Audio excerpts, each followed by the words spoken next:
Tenemos contacto en este momento con el doctor Arturo Huerta González. Él es coordinador de posgrado de Economía de la Universidad Nacional Autónoma de México, y con él podemos comentar sobre esta información para que quede más clara, debidamente contextualizada y nos permita entender qué está pasando con la presión del dólar sobre nuestra moneda.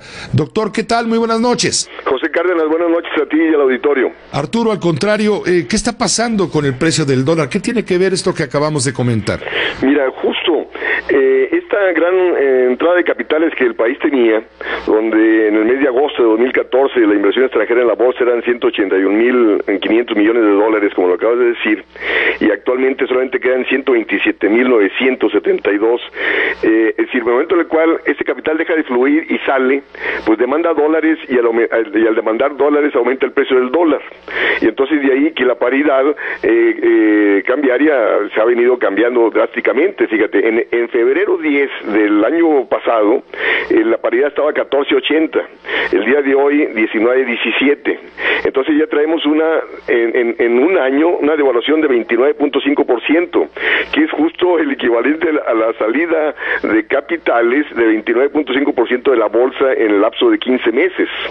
Entonces vemos que esta paridad peso-dólar que México mantuvo por muchos años era justo porque el precio del petróleo era alto y porque entraban los capitales y porque las exportaciones crecían. Y en los últimos meses estas variables externas están actuando en forma negativa.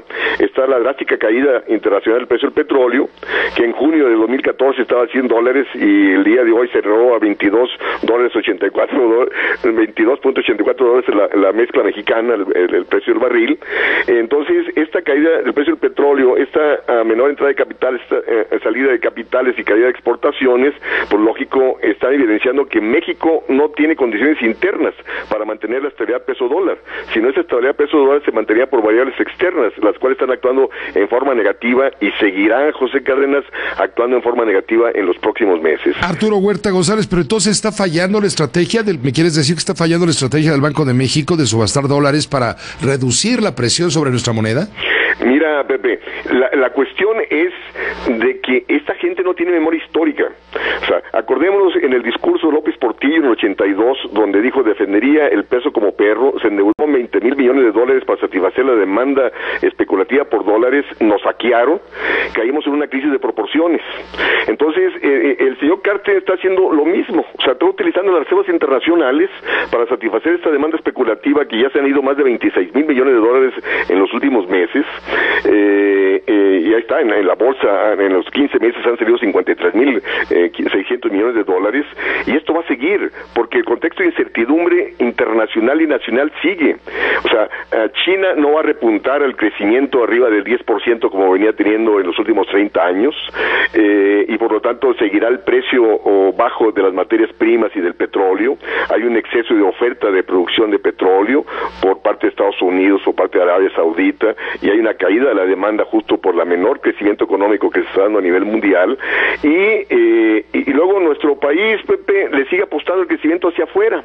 Ahí está el tratado transpacífico que México ya firmó y cuando va a pasar por el Congreso, donde sigue apostando el crecimiento hacia afuera en un contexto donde nadie está creciendo, el comercio internacional va para abajo. La propia China está reconvirtiendo su estrategia de desarrollo hacia el mercado interno, hacia el consumo, y aquí seguimos apostando el crecimiento hacia afuera, donde no hemos sido exitosos, ni mucho menos en este contexto de recesión, de desaceleración de la economía mundial. Arturo Huerta, te van a decir que eres agorero del desastre. Mira, Pepe, yo tengo 17 libros publicados con varias ediciones y nunca me he equivocado en mis pronósticos. La cuestión es de que no podemos seguir, fíjate, la economía victoriosa en este proceso de globalización fue China, pero resulta que China no puede crecer permanentemente si el resto del mundo no crece. Entonces, si China ha desacelerado su actividad económica del 11 o 12% al 7%, es justo porque ya no puede crecer hacia afuera. Entonces, y está llevando a China, repito, a cambiar su modelo económico, y nosotros no estamos cambiando modelo económico alguno. O sea, México sigue apostando el crecimiento hacia afuera en un contexto donde no somos competitivos y donde no hay viabilidad de incrementar exportaciones. En tu opinión académica, entonces, ¿qué debe hacer el gobierno para enfrentar esta situación que se vislumbra nada halagüeña? Mira, primero, no debe estar utilizando las reservas internacionales para satisfacer la demanda especulativa, porque esa historia ya se ha vivido y cuando las reservas se acaban, entramos en una crisis de proporciones.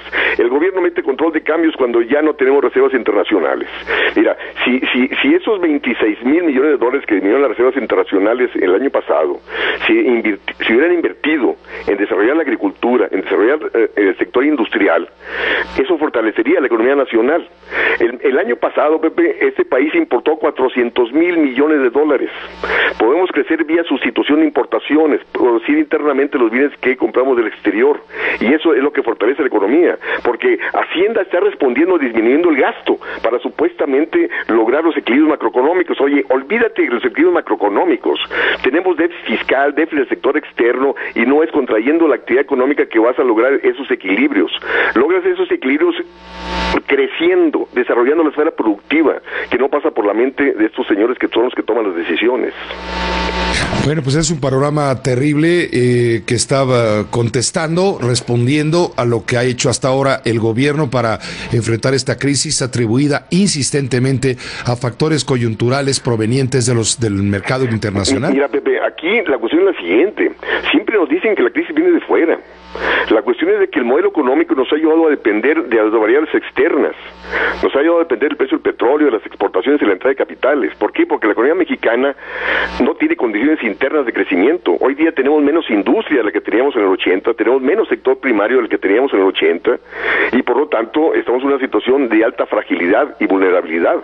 Y estas políticas de contracción del gasto que están anunciando, y que de contracción del gasto que viene desde el 14, 15 y ahora 16 y 17 y cuántos años más, pues va a debilitar más la economía. Vamos a tener menos capacidad productiva industrial, agrícola, menos generación de empleo y por lo tanto mayor situación de debilidad frente a este entorno internacional adverso. Si si el gobierno dejara de estar soportando el valor de la moneda y lo dejara suelto, ¿a dónde nos estaríamos yendo en este momento dada la presión? Mira, Pepe, sí, lógico que se dispararía, porque en este contexto de incertidumbre, ¿qué te dicen los dueños de dinero? Dice, México no tiene condiciones de mantener la estabilidad, entonces yo me voy, y se está yendo, ¿no? A Estados Unidos, que es la economía que ofrece mejores condiciones de estabilidad de la moneda a nivel mundial. Entonces, el gobierno trata de contener esa salida inyectando las subastas de 400 millones de dólares. Pero repito, ¿qué va a pasar cuando se acaben? Vamos a ir a una crisis de proporciones. ¿Cómo vas a pagar la deuda externa? O sea, si no hay entrada de capitales, Pepe, no vas a poder mantener la libre movilidad de mercancías y capitales. Vas a tener que regresar a políticas proteccionistas, porque ¿cómo vas a financiar esta movilidad de mercancías y capitales si no tienes entrada de capitales? Arturo Huerta González, te agradezco mucho la oportunidad de haber estado en contacto contigo. No te volvemos a hablar para escuchar tan malas noticias. Te lo firmo y te lo cumplo. No, al contrario, te vamos a estar buscando, si nos permites, de manera permanente. Mira, una vez una persona muy connotada dijo, un pesimista es un economista bien informado. Ciertamente, coincido contigo. Doctor, gracias, que estés muy bien, buenas noches. Un abrazo, Pepe, buenas noches. Fuerte para ti. El doctor Arturo Huerta González, coordinador de posgrado de Economía de la UNAM. ¿Qué tal? ¿Qué tal? Pausa.